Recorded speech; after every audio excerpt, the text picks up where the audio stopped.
Welcome to ATB TV for the week leading, well, 2 weeks out from Easter. But speaking of Easter, we've got the Australian Easter yearling sales commencing today, Tom. Yeah. We've got a couple in the sale. Yeah, we've got one in today. Lot 251, the Lake de Vega out of Fleet of Foot. Yeah, we've got one in today and the filly in tomorrow, then the half to STEINEM. So fingers crossed for some nice results. I didn't introduce Tom, and everyone knows Tom, the stud manager here at Manning Tree Park. Well, I'm here. You're here? I'm here. Well, the reason I'm out here is because we handled some weanlings and got some photos. That went well, Pete. Oh, that was great, Tom. No, that went well. 3 hours work. Yeah. Tom, I didn't swear too much. Catch him in the paddocks. So the owners of anyone that's in a weanling, photos will go out at some stage in the next 24 to 96 hours. Yeah. Give yourself time. And if they're not great photographs, blame me. So all good there, but all the weanlings are coming along nice. 2 weeks roughly been weaned off, Mum, is that right? Yeah, a few of them a little bit more, but yeah. So the weaning's just finished now, and it's gone well. I'm very happy with them, so it's all good. Right, let's get into our runners last week. We had a terrific week. I think we've 4 winners in about 8 days, if we go back to Eagles and Pins, which we don't have to talk about, but she was the start of a good run. We spoke about Detonator Jack, who was explosive again at Sandown. You really liked the Jackalbury? Yeah, and look, he's got a great page. He's a half to a Guineas winner, and he might be even better than that horse. Yeah, South Australian Derby, the radar's still heading that way, so that was good there. Now getting into this week, obviously we had another nice homebred Tubay Shaw. He got the job done.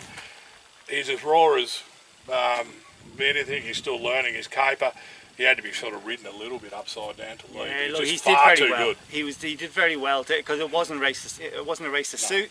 He did a great job, and they've managed him really well, haven't they? I think Stokes is just spot on with the way he trains. I think he had sort of 2 or 3 preps before he started racing, and they just need time, some horses, and he still needs time. And Preble as well. I think it's a good combo for that particular horse.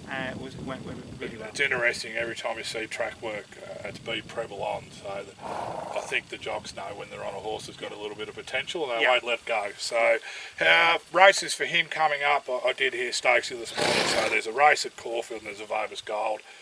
Whichever way they go, it's his final run.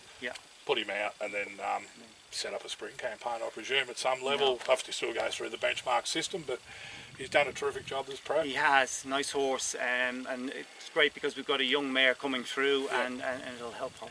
Beautiful. Saturday at Ararat, we seen a Dandy Man.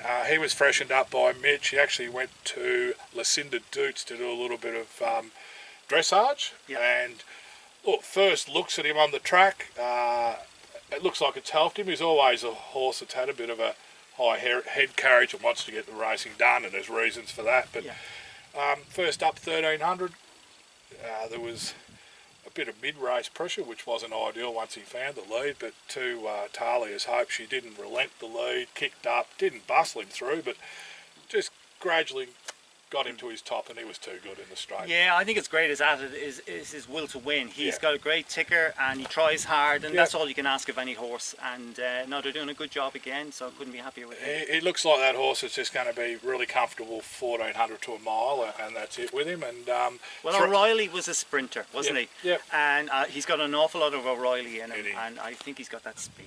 He got that little bit of tenacity that Dan Dino had, which is good as well. Yeah. So 10 runs, 3 wins, 4 or 5 placings. He's been a nice horse, and now he goes to that Country Trainers Series at Sale on Good Friday. Right. It's a race worth of 150,000, so it's great prize money for the owners to be tackling.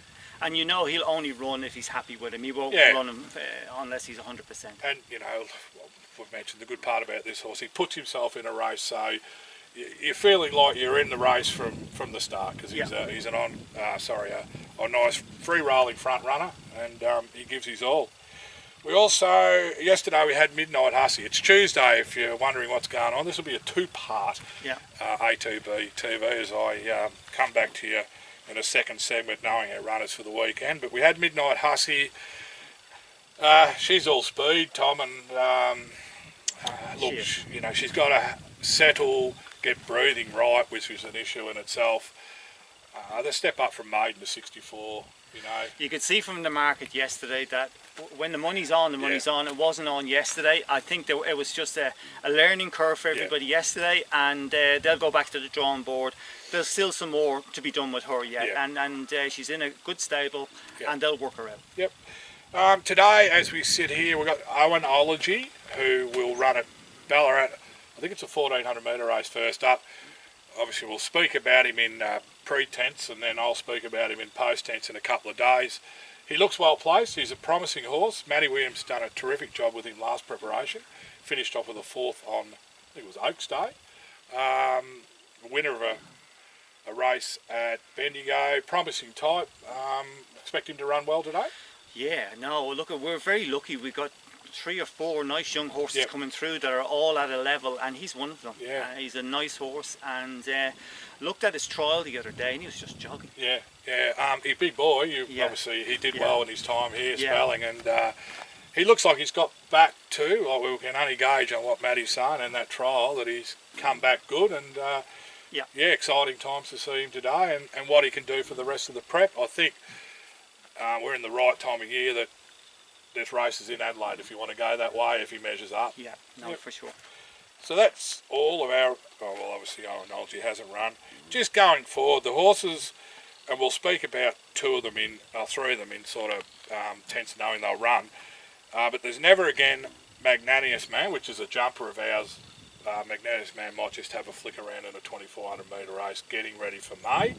You don't know much about him. I don't know a lot either. That he's got. Only that he's got terrific jumping form in New Zealand. He come off a rehab, but he trialled really well. Well, all I know is if the Merited Pub have any interest in the horse, he just wins. They're on fire, aren't they? They are. Never Again with Clint McDonald. I think when we got into this horse, he was borderline listed. He's down to a 78 now. He needs to show something if he runs at Caulfield on Saturday.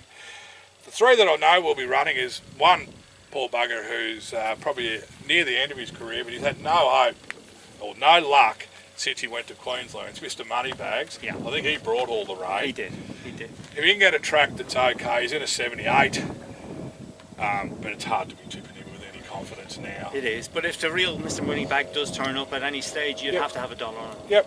The 2 that interest me, one you've got an interest in, Right Your Name Goes to Terrain. Lindsay held back from Bendigo, and thank God, because that was just that was a city meeting as well. It was a stakes level meeting on Saturday. The 1200 at Terang, he trialled up good yesterday. I did see that at Hamilton. He just thinks the big straight 1200 fresh, and the give in the surface, just a little bit of give will be ideal for him, and he expects him to run well. We'll look at it again. He's managed him really well, because he's not easy now. No. He's not a sound horse, so anything he does is a bonus. We've never seen him over 1700 over the top. The Banner horse, or the filly that we've spoken about a lot over the last 12 months, is a filly called STEINEM. She goes to the Coolmore, or the Queen of the Turf? I don't know what they call it now. It's got 100 names. It's Queen of the Turf. It's Queen of the Turf, a mile race, some of her best mile of female milers. She was terrific first up on a bog. She's going to have to put her gumboots on again, because they're predicting anywhere up to 4 inches of rain prior to Saturday, and we've only seen heavy tracks in Sydney for the last 8 weeks. It makes it tough, but she's a high-class filly. Never ran a bad race. She always gives her all. She's very, very good, and she deserves to win at the highest level. So we'll see how she goes on Saturday. And the stable's on fire. That was my next point. If you sort of think, second up into a race like that, but you cannot deny what Kieran Maher and Dave Eustace have been doing with their team. So she'll go there with all the boxes ticked, fitness-wise. Just need a bit of luck. We'll know what they think of her when the bidding starts tomorrow on the Piero filly. Well, that'll be. Well, that's right. That's the full sister. So that'll be half sister. Sorry. Sister, So no, but look at she's a star. She's done plenty already, but she'll run a big race against that. I presume James McDonald stays on. He rode her first up. I don't know. I don't know who's on her on Saturday. I don't know. I don't know who's on her. No disadvantages with J-Mac on. No, or any of those lads No, now. they- She's one of those horses that once she just finds that little bit of room, she'll come at them late and she'll be coming hard, and it'll take a really, really good one to knock her over. Yep, just on. Great racing there last Saturday. This was a nice horse that's got around. Firebird, the 2-year-old filly, she's special. Yeah, and look at the two rising stars, the 3-year-olds, both out of Readout's Choice mares. He's a fantastic broodmare sire, and he just keeps stamping them. But we're hoping now that today and tomorrow we have a good result for the farm with the sales, and like the whole series has been very kind to us, and long may it continue. Exactly, and just touching on a feature race, I think it's probably one of the best races we'll see in Australia for a long time, when Very Elegant, Zaki, Animo, and the new mare on the block of Ed Cummings's. The Shims Dubas, Award. so what a race that'll be. Be a really, really good race, and as I say, any of them would be worthy winners. 5% of one of those, Tom, that'd be nice. Yeah, no would. I won't back any of them on Saturday, so they'll all have a fair chance. I think when you watch with interest, it's better than backing one and it loses. Now, trainers actually ring me now, not to back them. Hey, Tom, thanks for the 10 minutes. You're welcome. Thanks for your time with the weanlings, and I'll get back to everyone, well, in about 10 seconds. You'll see me talking in 2 days' time. We'll just nail the final acceptances and any that I may have missed that will run over the weekend. In the meantime, we'll catch us all shortly. Just finalising our runners, guys, across the weekend. We have STEINEM in the Group 1, Queen of the Turf. Very good filly.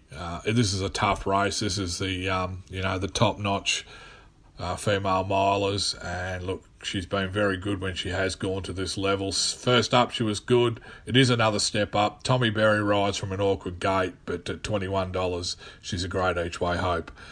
100 to 1, Never Again will be at Caulfield. He's drawn gate 17, makes his job hard. He's been probably poor is the best word in his time with us, gone from listed level, back to 78 grade. Really needs to show us something. Sabasan will go to Werribee. She's got class, had one run back in September last year, was put out to mature, let develop. He's back. She's back now. Saab's sort of been toing and froing with a race for her, but she goes to Werribee, drawn inside. Just need to see a nice run so that he can build onto her preparation going forward. Sunday is Terang Cup Day. Potentially we had 3 runners, but we look like we'll have one. Mean Girls, nice filly coming through. Unraced, this was to be her debut, but Matthews decided that he'll wait till May. There's a 1200 metre 2-year-old race that will suit her more than the scamper over 1,000 metres at Terang. So a little bit more work on the training track and head to May. I think it's the first Tuesday. Write Your Name finds a nice 1400 metre race at Terang. Lindsay did toy with the 1200, but decided to go to the 14. Freshened up nicely, trialled well the other day. Melissa rides, who knows him well. Drawn 12, which makes it a little awkward, but it is a long run down the back straight there at Terang, and at $14, he's a good each way hope. We also had a Magnanimous Man accepted for the Cup, but Pat looks like he'll probably go to Geelong next Wednesday now. He's a $50 chance in the Cup, and he's a hurdler getting ready for May as well. So these are all fitness runs on the flat, but we can wait till next Wednesday to have a look at him. Finally, on Tuesday at Swan Hill, Shine and Dandy gets his chance to break into the winners list. He finds a 2400 metre race after an improved effort at Geelong last start. Been a few weeks between runs, but this looks his chance to break through. He'd been sort of disappointing up until that promising third, so hopefully he can build on that and knock over a win for the owners.